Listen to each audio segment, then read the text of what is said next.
Everyone, we're moving on to Taylor's series, which is an extension of Taylor polynomials, except we are going to be using a sigma, which makes it a series. And it works the same as Taylor polynomials in that if it is centered at 0, it's called a Maclaurin. Right, so you just have to know if it says Maclaurin and it doesn't tell you where it's centered, that means it's because it's centered at 0, and you should know that. All right, so first thing they ask us to do is find a Taylor series for f of x equals e to the 5x. Okay, now when it just says find a Taylor series, what it's really asking for is this right here. Okay, and as you recall, this is called the general term. Okay, so it's asking for something of this form with the sigma in there, right? And we want things to the nth power to remain ambiguous. Okay, so the first thing I'm going to do is it says to give the first 4 non-zero terms, so I'm going to write out a couple things, and just like I did before, I'm going to write out all my work. Right, so e to the 5x, I need to find f prime, which is 5e to the 5x, f double prime, 25e to the 5x, and then the third derivative. It asks for 4 non-zero terms, not of the 4th degree, but 4 non-zero terms, so 1, 2, 3, 4, that should be fine. Right, it's centered at 2, so I'm going to plug 2 in.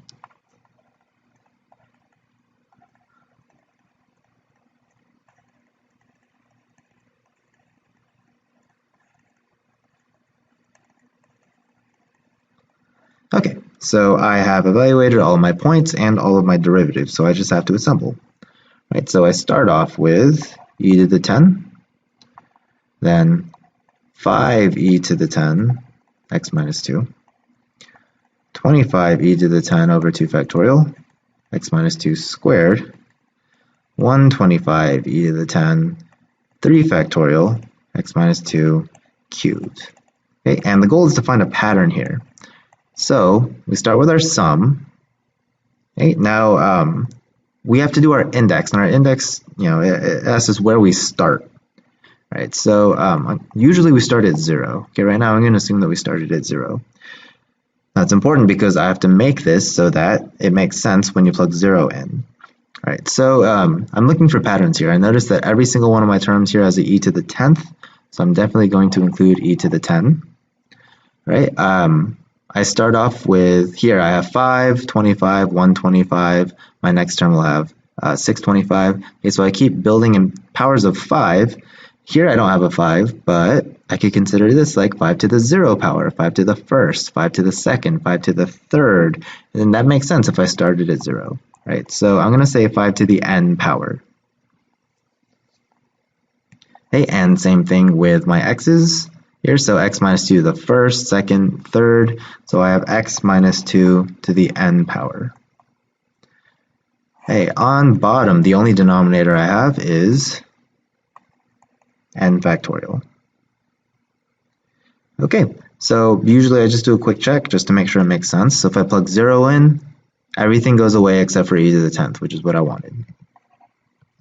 If I plug 1 in, I have e to the 10th, 5 to the 1st power, x minus 2 to the 1st divided by 1, and that makes sense. And if you plug other numbers in, you'll get the same thing. Okay, so that is how we assemble our Taylor series. Now there are some Maclaurin series that you're going to have to memorize. Okay, these are things that you're expected to know. So let's derive a series for just e to the x. All right, well, e to the x is 1 plus x squared over 2 factorial plus x cubed over 3 factorial, and so on. All right, so this represents e to the x. Now I want to write a series for this. These are just, the terms of our Taylor polynomial. So let's write a series for this. So I'm going to start with a sigma. I start at 0 to infinity. Okay, my first term is just 1. My second term is x to the 1st power. Okay, that makes me think that this really could be written as x to the 0 power. Right, and so I'm starting at 0. So it makes sense to do x to the n. Okay, 0, 1, 2, 3. Divided by, and again. Whoops. Okay, again, I have just a 1 here, so it would make sense that this could be like divided by maybe 0 factorial, 1 factorial, 2, 3 factorial. So I'm going to write n factorial here. All right, and this is convergent for all numbers. So this is my Taylor series for e to the x, and again, this is something you're expected to memorize. Okay, now let's write out a couple terms of our polynomial for sine. Right, and we had done this in our previous notes.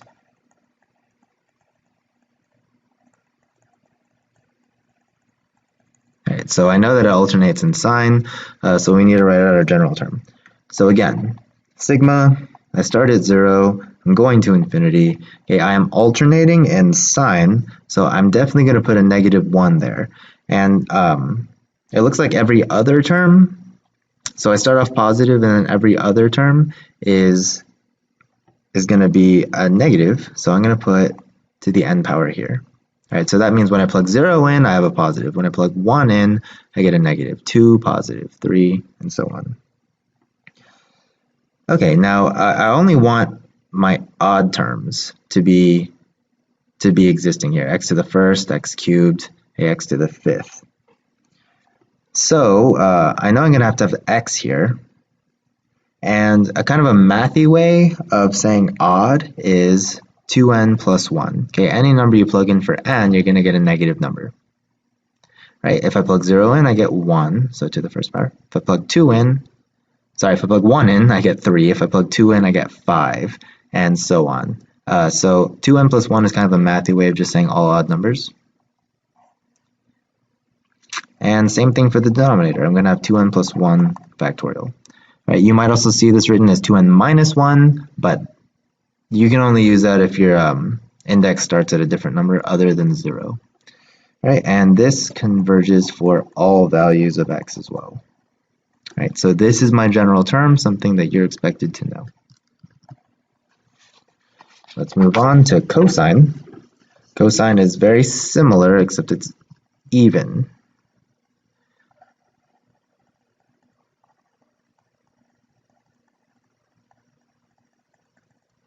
Right, so those are some terms. Again, I'm going to start from 0 to infinity, and again, I have -1 to the n power because every other term is negative.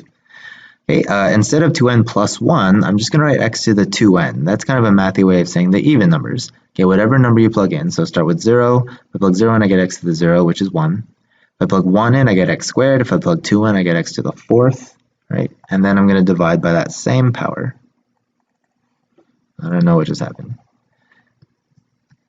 2n factorial. All right, and again, these are things that you're expected to know. This converges for all numbers. Okay, now we can manipulate these series. Okay, so we can do things with these to help us find the series for maybe more complicated functions. For instance, sine of x squared. Okay, that might be a pain in the butt to find, but I know what sine of x is, so I can simply substitute, right, and kind of make a composite function.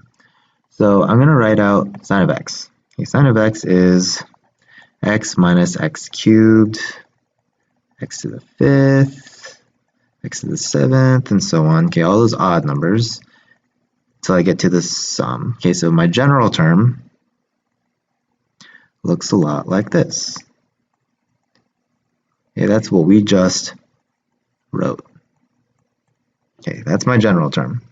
Now I want to find the Maclaurin series for sine of x squared. Okay, so I know that sine of x is equivalent to this, so all I have to do is plug in x squared. So I have x squared, I have x squared cubed, over 3 factorial. I have x squared to the 5th over 5 factorial, x squared to the 7th power over 7 factorial, okay, and then all the way to my general term, in which I have x squared to the 2n plus 1 power. Okay, so all I did was I substituted x squared in for x, and naturally you can't simplify the sum, so you get x to the 6th here, x to the 10th, x to the 14th. Here you get x to the 4n plus 2. Okay, so but it's much easier to do since we already know what sine of x is. I can just make that substitution. Okay, now I want to find the Maclaurin series for the derivative, which is totally fine. Okay, all I have to do is take the derivative.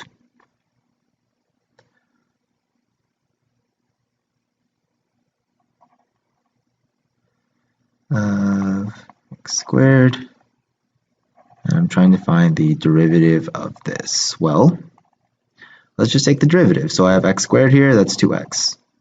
Okay, I have x to the 6th here, so that's 6x to the 5th.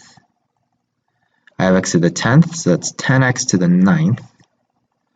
I have x to the 14th, so that's 14x to the 13th power.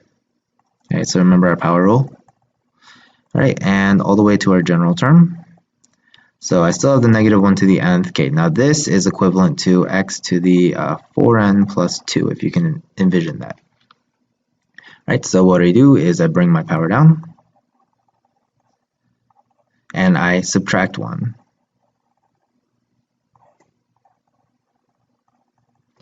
Okay, so I brought my power down. I just did power rule, so you bring your exponent down to a coefficient, and then you subtract 1 from your exponent. Right, and this is my derivative. Okay, not too bad. It's not too bad. All right, now we want to find our Maclaurin series for x times cosine of x. Okay, well I know what the Maclaurin series for cosine of x is. Okay, and I'm going to write out a couple terms.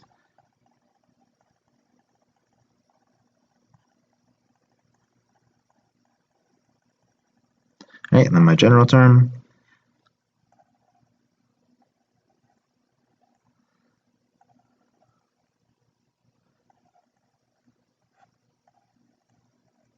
All right, so here is my Maclaurin for cosine. I want to find x times cosine of x. So guess what I'm going to do? I'm just going to multiply every term by x.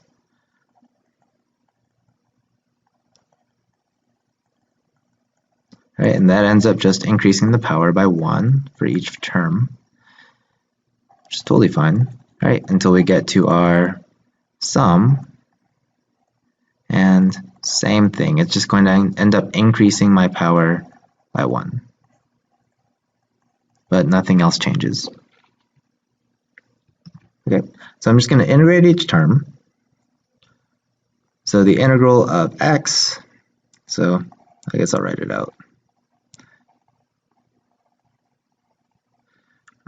Okay, so I'm finding the integral. The integral of x is 1/2 x squared. The integral there is going to be 1/4 x to the 4th. Here it's going to be 6 x to the 6th. It's going to be an 1/8 x to the 8th. All right, so real ugly. All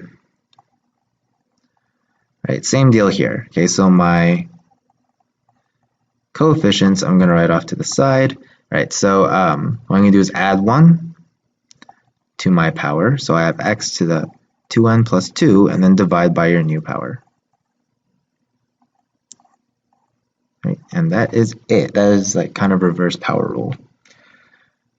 Okay, and that is it for these notes. I'll see you all later.